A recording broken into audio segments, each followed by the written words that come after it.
What's going on, everyone? So the Sacramento Kings are an absolute dumpster fire right now. They just are spiraling when it comes to the losses, especially at home. Now they're going to be on the road playing us, the Los Angeles Lakers, and they just fired their head coach, Mike Brown. Christie is supposed to pick up and take over the interim head coaching duties. De'Aaron Fox, there's just going to continue to be more and more rumors and speculation about him potentially leaving the Sacramento Kings.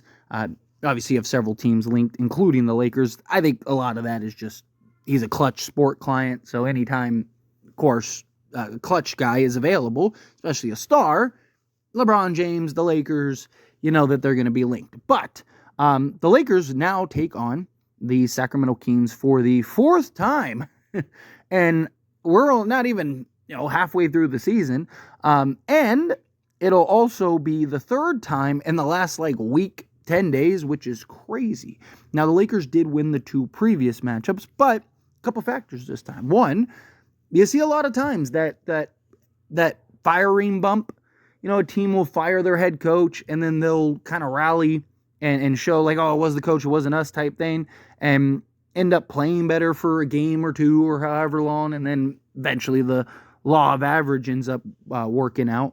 But another big thing is what's going to happen with the big men, both on our side and their side. Sabonis, he didn't practice. He was out in the previous game, and now he is kind of questionable about this next upcoming game, at least at the time of recording this video. Obviously, things could change. News could come out depending on when you're watching this video.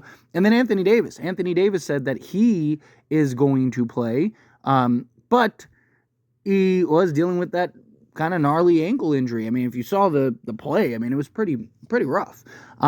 So got a couple factors there. Hopefully Anthony Davis does play, especially if Sabonis doesn't play. That would be even bigger for the Lakers because now he's going up against Alex Len and guys like that as opposed to Sabonis.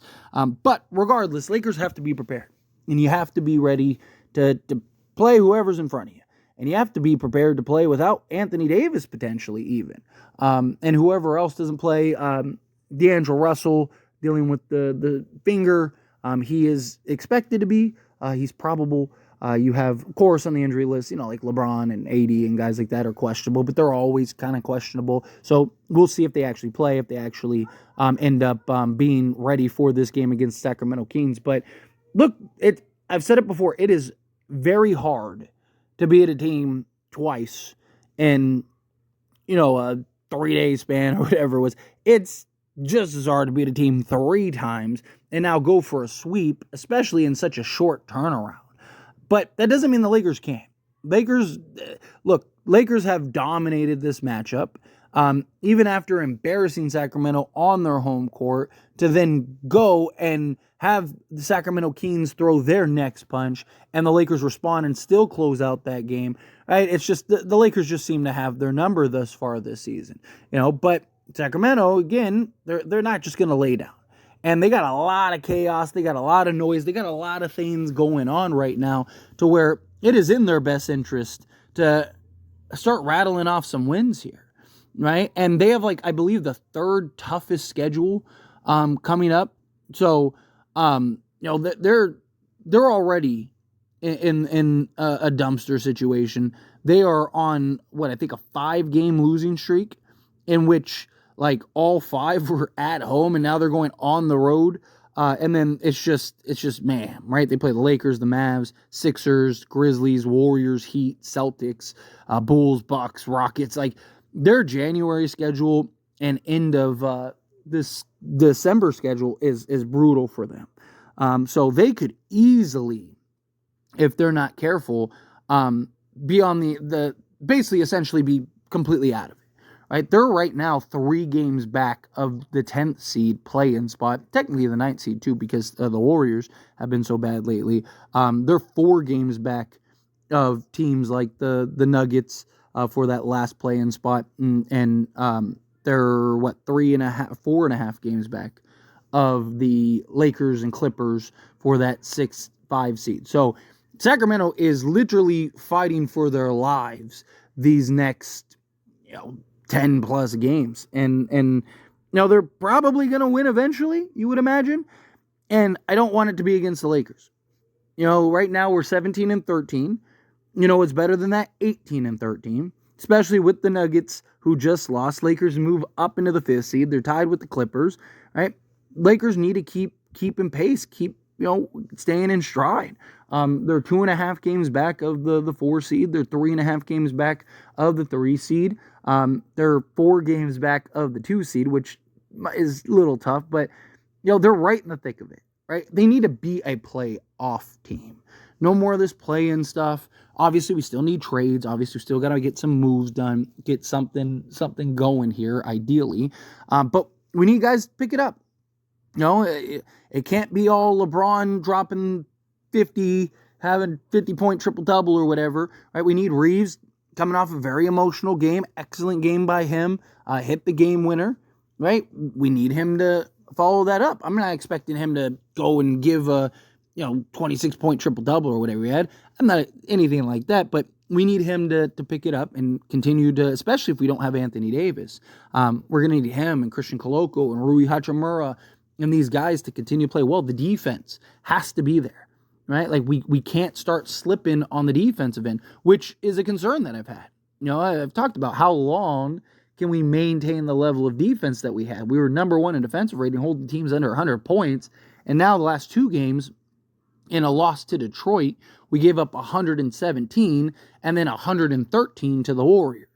Right? We can't be giving up 113, 115, whatever, to the Sacramento Kings.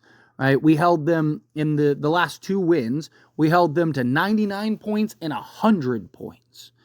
So we need to make sure that we're getting it done on the defensive end, bringing that intensity, bringing that energy, bringing that effort. They can't defend. They're not a good defensive team. But they can be a good offensive team. They are a team that can score if you allow them to. If you're not holding up your end of the deal, then they're going to put points up on the board. And, you look at their loss against Detroit, put up 113. They've had a stretch where they 95, 99, 100 to the Lakers, but in that Nuggets loss, they put up 129, right? And a Jazz win, they put up 141.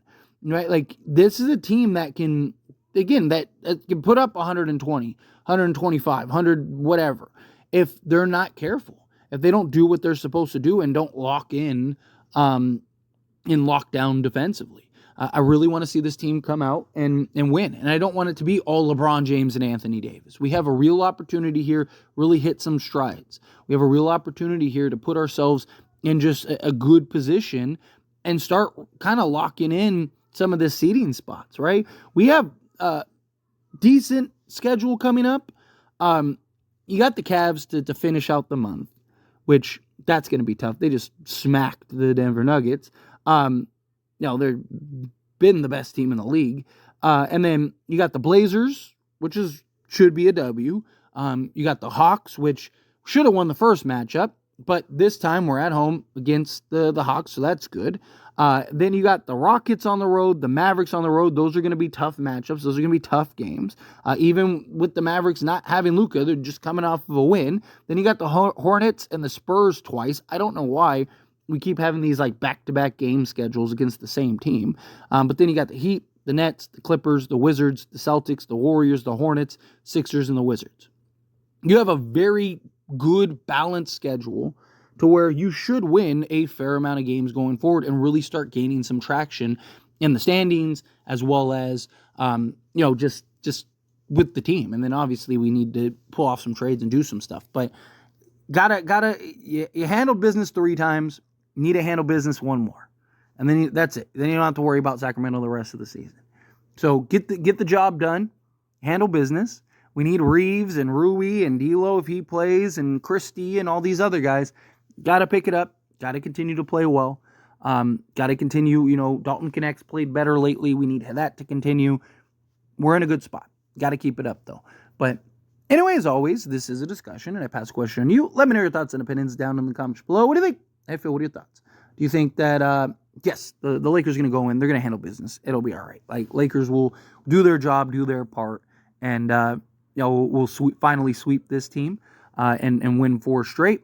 Do you think that no, they'll probably get this win. They got to get at least 1 win, new coaching bump, all the noise, all the chaos. I mean, look, usually it goes one of two ways, right? Either when a team is faced with adversity like the Kings are right now, usually they either collapse and just completely spiral and that's it, or they, start to bounce back a little bit and come together as a team. We're going to see. I also think, fit and talent and stuff like that is a problem too, but, we'll see. We'll see how it plays out. We'll see what they're able to do. But anyway, again, how do you feel? Whatever your thoughts are. Love to hear it either way down in the comments below. That being said, if you haven't liked this video, hit that like button. Helps me a lot. So I enjoy these types of videos, and I truly appreciate it. Not subscribe channel, hit that subscribe button. Turn on the bell notifications. Appreciate y'all. See you in the next one. Thank you.